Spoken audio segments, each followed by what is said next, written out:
What's up, folks? Today we're going to be talking about pre-need funeral contracts. Pre-need contracts refer to contracts entered into between members of the public, i.e. the consumer, the client, and funeral directors to provide for funeral goods and services in the future upon the death of the contract beneficiary. Purchaser typically pre-funds either through a payment made at the time or by purchase of an insurance policy upon the life of the contract beneficiary. You see the circle? Big red circle. Okay? Typically, because you can form a pre-need contract without payment, and we will discuss that. And that is an important concept, an important item you need to take away from this lesson. Funeral director carries out services and provides merchandise upon the death of the contract beneficiary. So you notice something else. Contract entered into between a consumer for the benefit of a contract beneficiary. So on that one, purchaser on the life of the contract beneficiary, death, contract beneficiary. The takeaway there is that someone else can buy the pre-need for somebody else. Someone can come in, make the arrangement, pay the fees for the pre-need contract. Does not need to be for themselves. So a guaranteed pre-need, the first big one, guarantees the purchaser the price of the funeral to be provided in the future will not exceed the amounts of funds paid on the contract, plus any accrual. Now that is important. With a guaranteed pre-need, whatever you pay, with only very small exceptions, okay, the price is guaranteed. You cannot charge more for it. Non-guaranteed, funeral director only agrees that the amounts paid in on the contract plus accruals will be applied to future total charges. If charges exceed payment and growth, a payment will be required by the purchaser of the estate. It's important you know that a guaranteed pre-need in the real world, okay, will still rely on a little bit of capital probably provided by the family at the time for non-guaranteed expenses, and we will discuss those. But a non-guaranteed contract is exactly that. If your prices go up and that insurance doesn't grow enough, they owe the difference. That's the big difference in this. Now, these terms should be fairly familiar. Revocable and irrevocable. Okay? So a revocable contract, revocable pre-need contract, may be terminated by the purchaser at any time prior to the death of the beneficiary, with the purchaser receiving a refund of all or some of the funds paid on the contract, plus some or all of the accruals. What usually is refunded is determined by the state. The state sets up a payment scheme. Because think about this. A person can buy a pre-need contract. Say they're in their 40s. They may not use it until they're in their 80s or 90s. Where else, in what other industry can you tell a person can buy something and then return it for full price 40 years later? It's a bit problematic. Irrevocable. Purchaser may not cancel it. Purchaser can transfer it or assign it to another funeral establishment if the state law permits the transfer, and that's an important distinction. We'll talk about all these, I promise. Pre-need has existed for a long time, man. Okay? We have seen that there's been some type of vehicle in place at least since like the 1800s in the United States in the form of insurance policies, if not true pre-need. But what we know is the pre-need industry has emerged within the last 35 to 40 years. And there are benefits and disadvantages, just like anything else. Although the pre-need market has been great, it is estimated at current growth that pre-need contracts may exceed at-need contracts written in a given year. Legislatures, rightfully so, became concerned with fraud, shocker, that may accompany the creation of pre-need contracts, so they enacted laws to protect consumers. Most of the laws center on placement of the funds from the contract into an investment vehicle such as a trust or an insurance policy. There are pre-need laws in all states of the United States. The trend is that most, if not all, of the trust monies and interest are held in trust until death of the beneficiary. Most laws permit the deposit of funds into one master account for better returns, but also limit the institutions that can be used for deposit.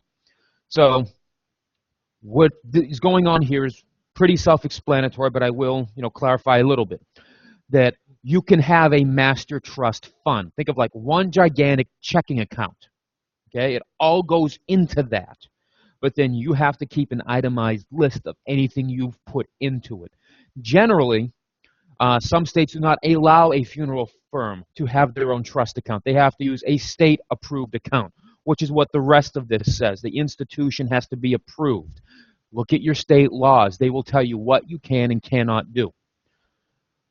Almost every state allows for the sale of funeral goods on a pre-need basis and without the requirement of being a funeral home. These other firms, just like funeral homes, can be quite aggressive in their sales practices. This is sell or die, man. These are salesmen. And all they're wanting to do is close a sale. 100% trust laws have been attacked as unconstitutional. I want my money. I want my money.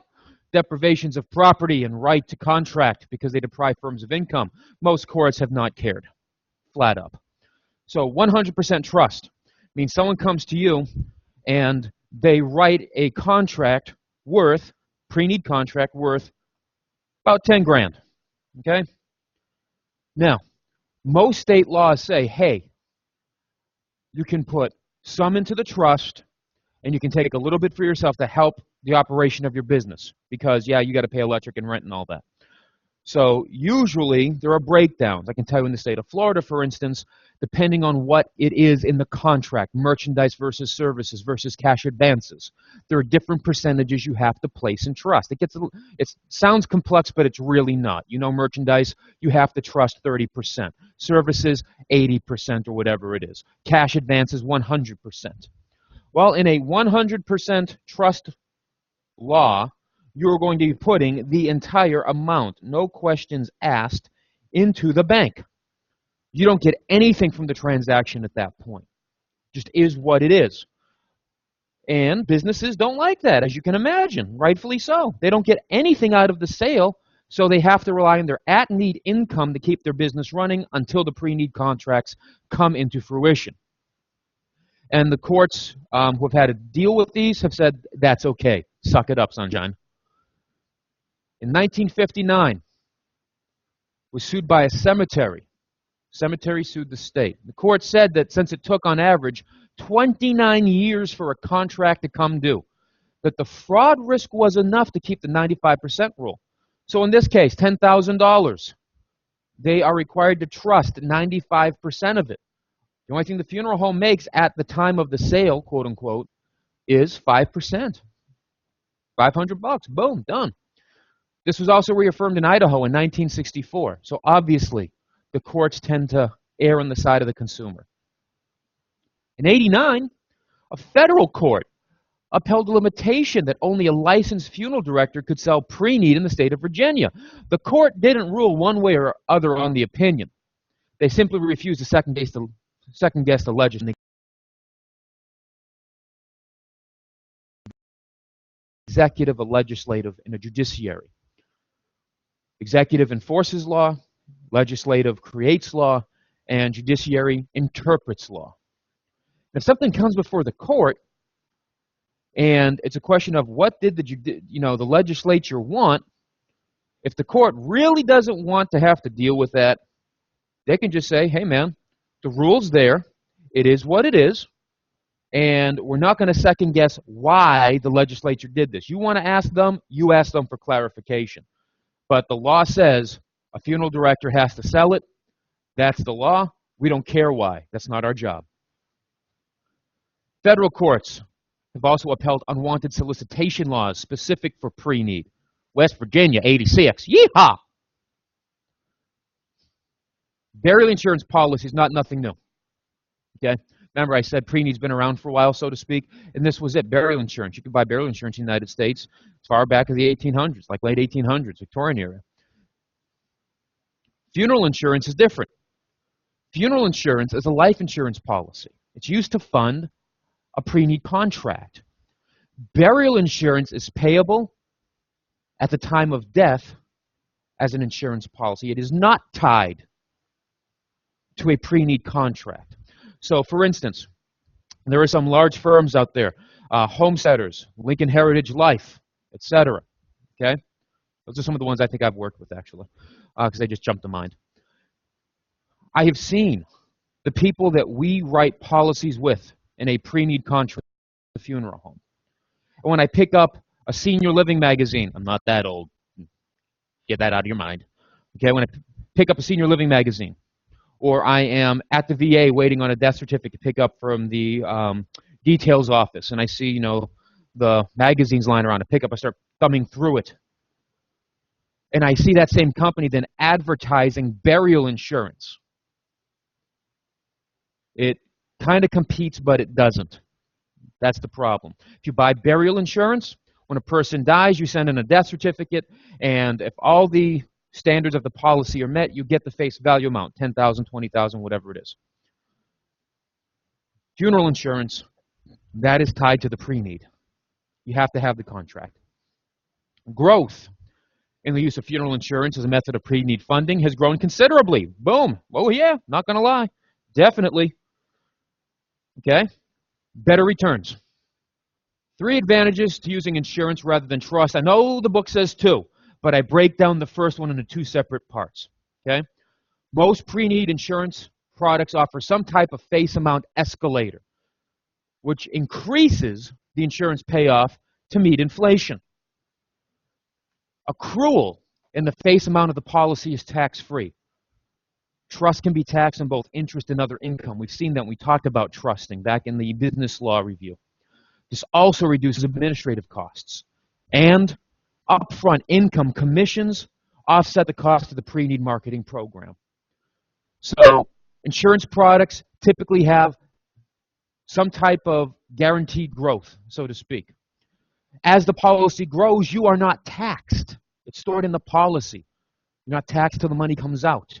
Whereas trust can be taxed at their growth, and if they distribute, on the distribution. And the best part is that the insurer typically pays a commission to the salesperson selling. So there is some offset of the cost of your employer or employment.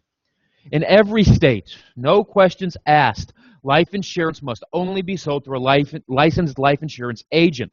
Most states allow a funeral director to obtain that license. You, as a funeral director, cannot sell life insurance just because you are a funeral director.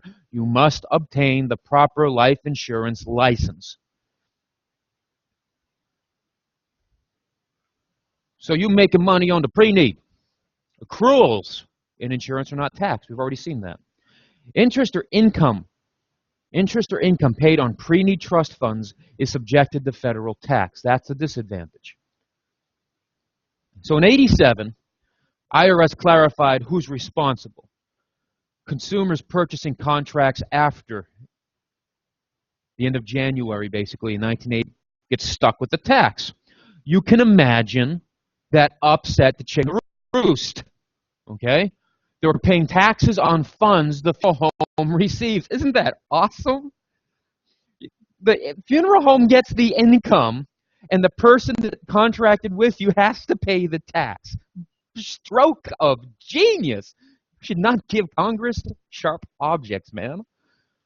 Congress said for policies less than $7K, because of this uproar, the trust could pay the tax rather than them in 1997. Only took them damn near 10 years, right? The amount is indexed to inflation, so it goes up over time. So that $7K becomes higher and higher and higher, depending on the inflation rate. Your book references these as qualified fund trusts, okay? And then in 2008, Congress removed the ceiling to the qualified fund trusts.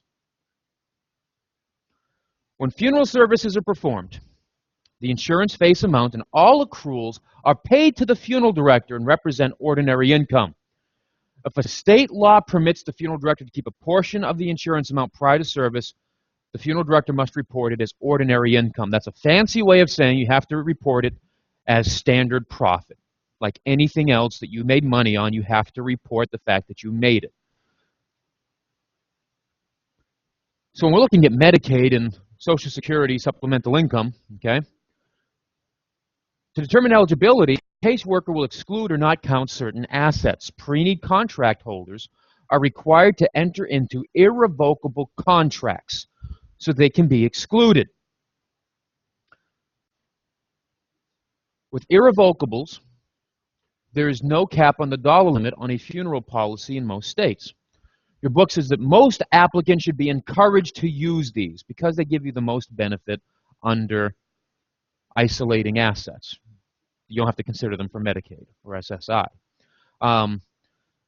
Be aware, though, there are states, Florida is one of them, that selling an irrevocable pre-need contract is illegal unless you are doing it to shield the assets, exclude them from Medicaid. So make sure you know your laws. For the purposes of testing, for the purposes of your national exams, you should encourage these. But know your state laws when they are legal and when they are illegal, respectively. In states that prohibit the use of irrevocable contracts, because, you know, that is kind of shady. Think about it. You enter into a contract, and then you can never break it for any reason. You might be able to transfer it, but you can't cancel it. You can see where that has some serious potential to be abused. So if the state flat out says, no, we're not going to let this happen, we can still exclude all or part of the pre-need funds from being counted for Medicaid purposes. Current law provides a burial space exclusion. Burial space exclusion. This is important, right there. Burial space exclusion. It excludes big stuff. Look at that. Grave sites, crypts, mausoleums, urns, vaults, caskets. The major portions of a funeral bill, typically. Other repositories, which are customarily and traditionally used for remains of deceased persons. So that would be things like niches, blah, blah, blah. Big money items. Burial space exclusion. The exclusion applies to both revocable and irrevocable contracts and has no dollar limit. That's the other big thing. Burial space exclusion, no dollar limit. You can use as much as you want for the most part, right? The big stuff, the important stuff, no dollar limit, burial space exclusion.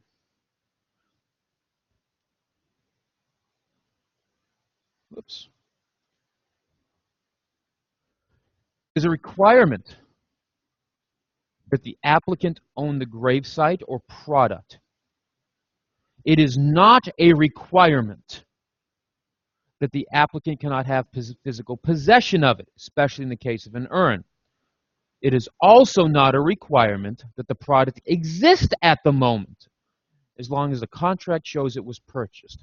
So, what this is saying, okay, we're going to isolate these things one at a time.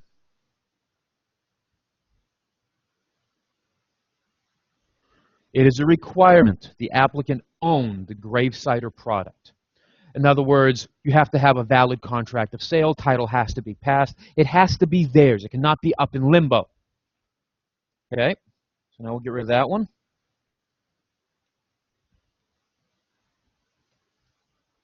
It is not a requirement that the applicant cannot have physical possession of it. They have to own it, but they can, if they want, take it with them, or they can leave it, so to speak, at the funeral home. This allows them to make the contract, and if they want something special. And one thing you will learn about urns, and I highly, highly suggest you do this. If someone says, I love this urn, I want this urn, you had best advise them that consumer trends change over years. And if they want that urn specifically, you cannot guarantee that that pattern will, especially if they're buying a matching set for each other. So I would recommend them getting the urns and taking it with them home and then have them be responsible for it. This allows them to do that. Otherwise, they could not take it with them or whatever. Okay? So it is not a requirement that the applicant cannot have physical possession of it. They can take it with them. It is also not a requirement that the product even existed. Generally, if you purchase a vault for 30 years from now, there is no place on earth that is going to make this vault for you and hide it in a warehouse. At the time of need, they will either make it or find it. Remember, think back to business law review with wills and trusts. We talked about document by inclusion with a will. Remember, if the will references a list or some other item that talks about distribution, it has to be in existence at that point or it is invalid. The will is invalid. Okay? Unlike that, the product does not need to be in existence at the time. You simply have to have legal title to it. You basically own it. And at the time it will be provided. So in addition to the burial space exclusion, okay, there is a burial fund exclusion. Burial fund. Think that right there. Burial fund exclusion. It has a cap, $1,500, and can cover any other expenses, cash advances, obituaries, etc. Okay? So burial space exclusion, no cap, all the big items. Try to get as much as you can under that. And then burial fund exclusion, a cap of $1,500 for anything left over. If a revocable contract is used and the applicant wishes to exclude all of the pre-need funds as a resource, okay, it is necessary that the value of those items not covered by the burial space exclusion do not exceed $1,500. Any excess will be counted for Medicaid purposes. This chapter talks a little bit about regulation. So let's look at the door-to-door regulation. If a sale takes place outside the funeral establishment, it is subject to regulation by the FTC. And generally when we're knocking on doors, it's because of the pre-need contract. Okay? Sellers must notify their customers they have the right to cancel the door-to-door transaction at any time prior to midnight of the third business day after the date of transaction. No sign it, gotcha craziness. Okay? Door-to-door is defined as a value over $25, and I don't know a lot of items in a funeral home that cost less than $25, man, in which the seller personally solicits the sale, and the sale is made at a place other than the seller's place of business. Who initiated the sale is irrelevant. Okay? So are you selling something over 25 bucks? Are you as the seller personally soliciting the sale? Basically, are you making the presentation and trying to do it? And you make the sale at any place other than your normal place of business. Whether they called you, they called them, does not play into it. Someone calls you, you go to their home, and you solicit their business, and they sign a contract, it falls under door-to-door. Midnight, third business day. If you are walking down the road and you're knocking on doors and you sign one up, same rule applies. Does not matter. Consumer goods and services, or any goods or services purchased, leased, or rented primarily for personal, family, or household purposes. And if you want to debate the situation, the FTC does not care. It ruled that our transactions are covered. The only exclusion to this rule is that if the sales are made pursuant to a prior negotiation which took place when the consumer visited a retail business establishment where the goods and services are offered for sale.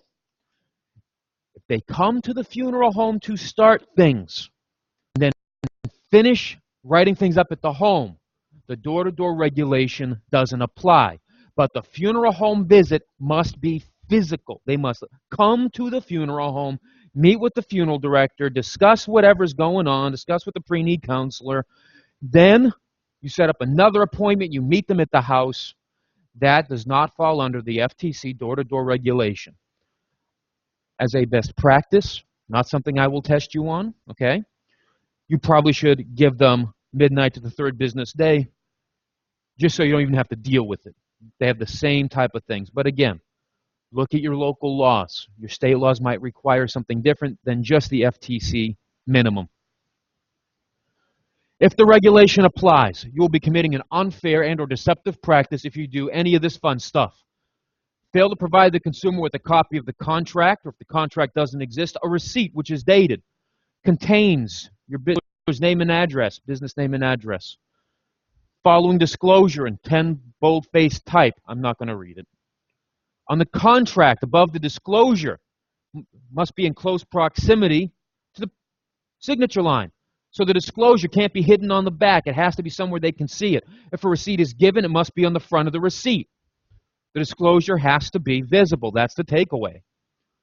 If you fail to furnish the consumer a fully completed copy of the contract or the notice of cancellation, which must be attached to the contract or receipt, it must be in 10-point, bold-faced print.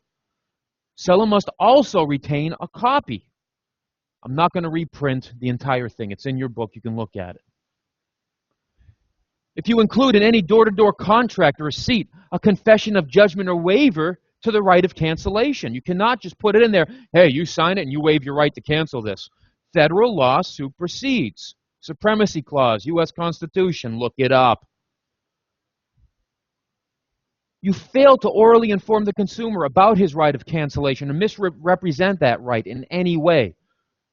It's really simple not to get in trouble, folks. You simply read the stupid disclosure. That's all you do. If they don't understand, you tell them you have till midnight on the 3rd business day to cancel this transaction under federal law. Look how hard that is. I mean, I can see that that would be emotionally traumatizing to me if I said it, knowing that they might cancel the transaction. Suck it up, sunshine, get her done. Fails or refuses to honor a valid notice of cancellation. If a valid cancellation is received, all payments must be returned. All negotiable instruments signed by the buyer must be canceled within 10 business days after the notice of cancellation. If they call in at 11:40 p.m. on the 3rd day and get the answering service, and then you pretend to say, oh, I didn't get it until 8 a.m. the next morning, you are not honoring a valid notice of cancellation. They had until midnight. And if they get it to you, you must return everything. And you need to cancel and send back their checks. And that's usually a little bit of a problem with insurance companies. Because if you've been in the rush, you came in, you dropped everything in the packet, and you priority mailed it out, then you have to call main office. Main office has to hunt it down. They have to put a stop on it, and they have to send it all back. Usually it gets back in under 10 days to comply with the law. If you transfer, sell, or assign a negotiable instrument signed by the buyer to any third party within 5 days of the transaction. So if they give you a check, and then you assign the check to pay a bill because your power is about to get turned off, and you did that within 5 business days of the transaction, past the notice of cancellation, you are in violation. And fails within 10 business days of cancellation to notify the buyer whether the seller intends to repossess any shipped goods. That's kind of a no-brainer, man. They cancel, you should notify that you're taking back anything they took with. I'd probably suggest that you wait until after the 3rd day before you actually ship or give things to people. But that's just me. Folks, thank you for your attention. We'll see you next time.